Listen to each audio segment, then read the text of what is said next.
Bienvenidos a un nuevo video de otra máquina recta industrial.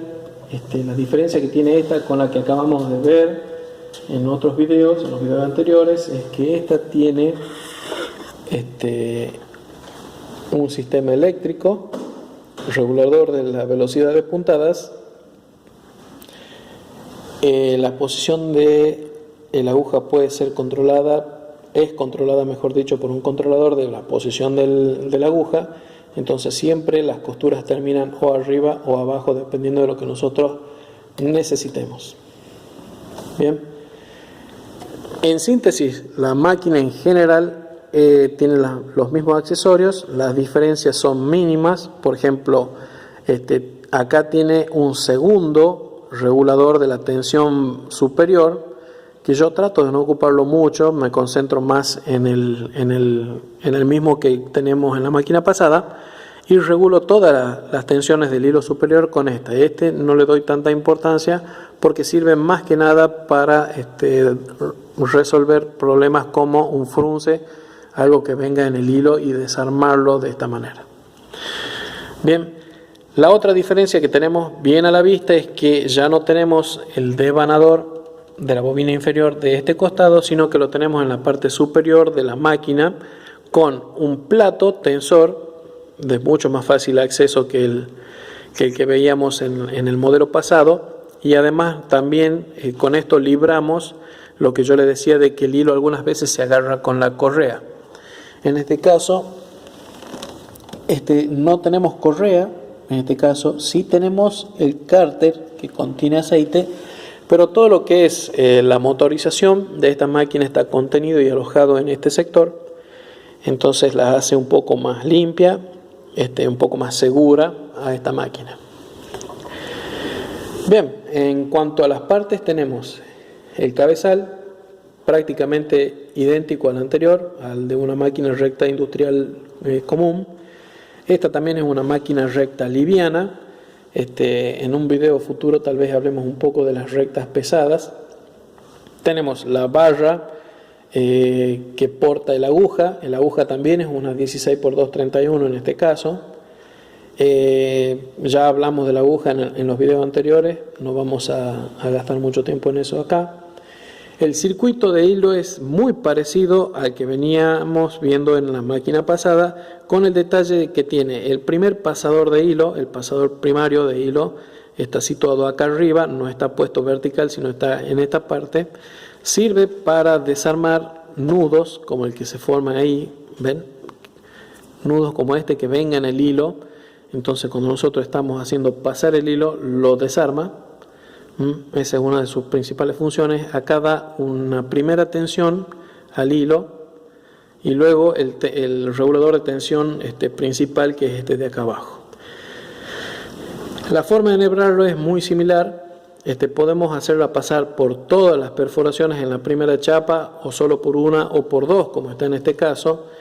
Yo recomiendo hacerla pasar por la menor cantidad de pasadores que se pueda, siempre y cuando la bobina esté en condiciones.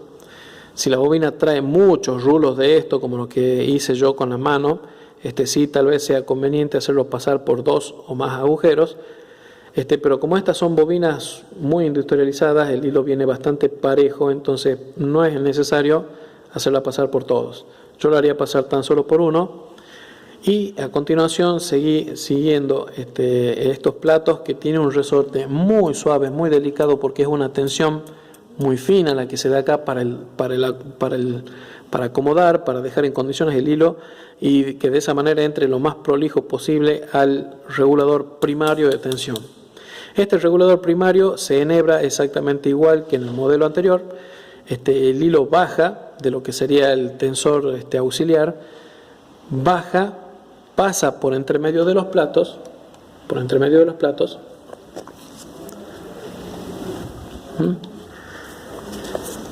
Cuando lo hacemos pasar, préstame el destornillador. Ahí está.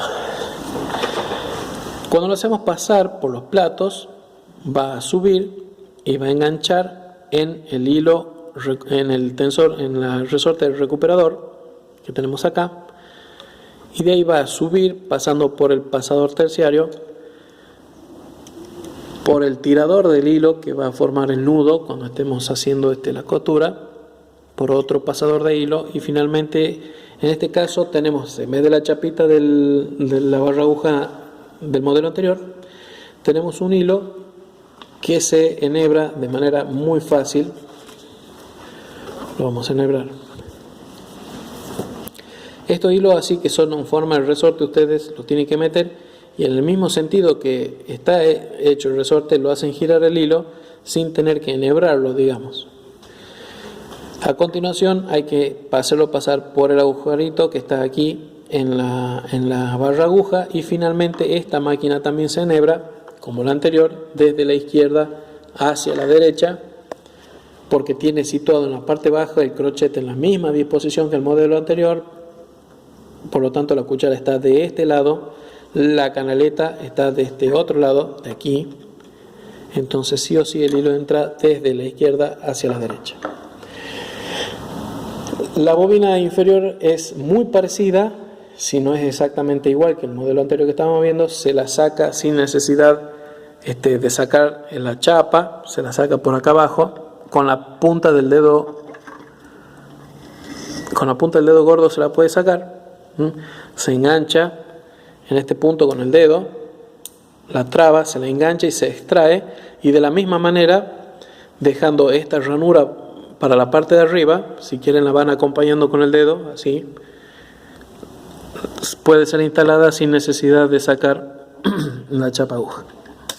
Ahí sentimos el clic, entonces está instalada. Como ya recomendamos, siempre es recomendable hacer un primer picado con la mano para asegurarnos de que está todo en orden y que no vamos a romper nada. Bien, vamos a enhebrarla.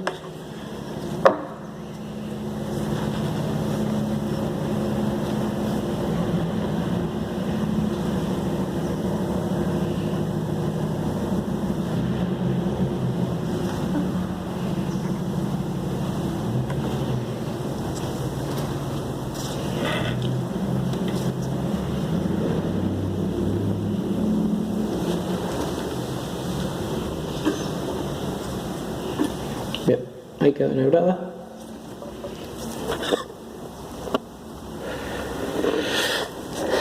Vamos a hablar un poquito sobre el devanador. El devanador sigue las mismas recomendaciones que tuvimos en la máquina pasada. Esta tensión debe ser lo mínima posible. Además, si no notan, este resorte es bastante blandito, y eso va de acuerdo a que cuando devanemos esta bobina, si nosotros introducimos la punta de la uña, debe tener más o menos la misma esponjosidad que tienen los conos cuando vienen de fábrica. Es decir, cuando ustedes lo aprieten van a sentir que es un poco esponjoso, y eso es para que el hilo no esté devanado muy tensado entre sí, para que salga de manera fácil.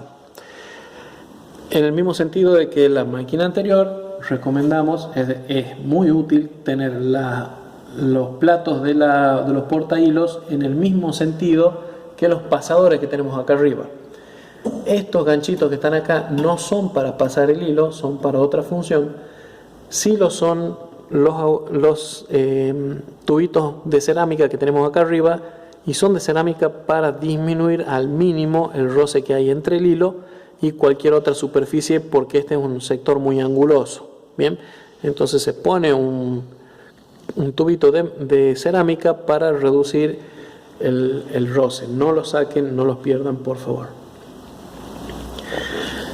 Luego tenemos el regulador del largo de la puntada, que en este caso tiene un indicador que dice push, es decir, tenemos que empujar para destrabar el volante, y ahí sí podemos, también sirviéndonos con el dedo, tenemos que empujar, y ahí sí podemos hacer más chica o más grande la puntada. Vamos a sentir un pequeño clic, eso indica que ahí está trabada el volante y no se mueve para ningún lado. La palanca del atracador también funciona exactamente igual que el modelo anterior. En esta típica, cuando nosotros apretemos la palanca, va a coser en el sentido contrario, y cuando la soltemos va a seguir cosiendo en el sentido normal. Lo que están viendo acá es un indicador de que el motor está energizado y está listo para el uso. Si nosotros la apagamos, dice off, y se apaga tanto el indicador como la luz. Ahí se apagó.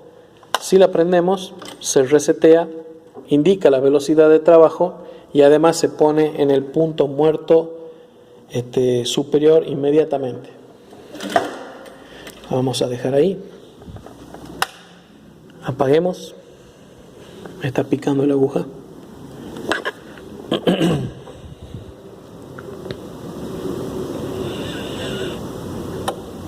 Fíjense que se va a setear sola cuando yo la arranque. Pim, se puso en punto muerto superior, lista para el trabajo. Con estos dos botones podemos, además de subir y bajar la posición de la aguja en el arranque, podemos también setear, y esto sí les voy a enseñar cómo setear, la velocidad de costura. Bien, podemos hacer que cosa mucho más bajo, como en 60, apretamos set, bien, y ya está seteado en 60. Entonces cuando nosotros cosamos, lo voy a hacer sin hilo primero porque estoy con una mano ocupada. Por más que presionamos el pedal al fondo, vamos a tener esta velocidad. Es una velocidad muy lenta y es una gran ventaja respecto al modelo anterior, al modelo tradicional, porque ustedes pueden aprender a coser en estas máquinas a una velocidad bastante baja, que le va a facilitar muchísimo que se acostumbren al uso de esta máquina. Podemos ir subiendo de a poco o podemos hacer saltar la escala a 600 directamente. 600 viene a ser el valor máximo de esta máquina y es la velocidad máxima de la misma, y ahí ya se comporta tal cual una máquina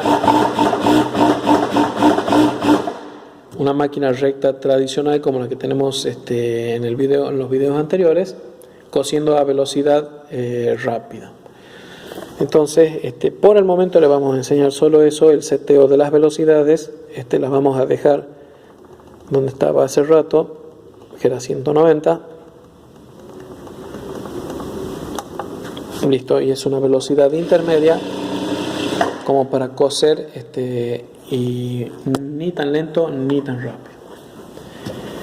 En el sentido de los cuidados del cabezal es exactamente lo mismo que lo que hablamos en el cabezal anterior. Se puede limpiar con un trapo humedecido en agua y un poco de detergente y se seca inmediatamente con un trapo seco que sea absorbente. También tiene las gomas que son para la lubricación de la máquina, que eso lo vamos a ver en un video más avanzado de mecánica. También tiene uno de los tapones, la perforación que les había hablado. Esta perforación sirve para que cuando baja y sube la barra aguja no sople con la presión del aire y lo haga saltar. Entonces no lo confundamos con los otros dos. Bien, no los intercambiemos. Este tiene que ser perforado y los otros dos sin perforación. También tenemos el regulador de la tensión del pie prensatela, y el pie prensatela se comanda tanto con la rodilla como con la mano, de acuerdo a nuestras necesidades. Tenemos además una iluminación en la parte baja, muy útil para cuando estamos haciendo costura, porque necesitamos una sección bien clara en este lugar. Además de eso tenemos una bandeja portaobjeto que sirve para llevar agujas, bobinas y distintos insumos que estemos usando mientras estamos cosiendo. Tenemos una mesa que soporta el cabezal de la máquina en mismas condiciones, es de la misma calidad que la anterior, es un aglomerado. Hay que tener muchísimo cuidado con el tema de las humedades, no hay que exponerla ni a líquidos ni a orgánicos. En el tema de los orgánicos que habíamos recomendado en el video anterior de no comer encima de la máquina, esta tiene exactamente las mismas indicaciones, porque si los orgánicos entran en contacto con el cárter, que es un cárter abierto, es un cárter húmedo que tiene un nivel de aceite, esos orgánicos se van a degradar en el aceite y van a producir que el aceite se malogre, y además que lo introducimos dentro de la máquina mientras está lubricando. También tiene un visor de aceite que debemos de prestarle atención cuando estamos utilizando la máquina, de que efectivamente la máquina esté lubricando su parte superior cuando la estamos utilizando. También tenemos cajoneras porta objetos, que en este caso está portando las distintas bobinas de la máquina, de las bobinas inferiores. Muy útil tener también una lija fina, una lija tipo 600, 800, 1000. Esto sirve para que, como ya les había dicho, hay algunas agujas que se despuntan, quedan con la punta un poco doblada. Entonces, con un poco de paciencia, sujetando con una mano el papel lija y en este sentido haciendo este movimiento hacia atrás, siempre hacia atrás, le podemos sacar punta de nuevo a la aguja y recuperarla. Por lo menos va a tirar un poquito más, pero bueno, es de gran ayuda. Ese lubricante que ven allá es un lubricante muy común, lo consiguen prácticamente en cualquier lugar. Si bien es lubricante, más es un water displacement, es decir, un desplazador de humedades.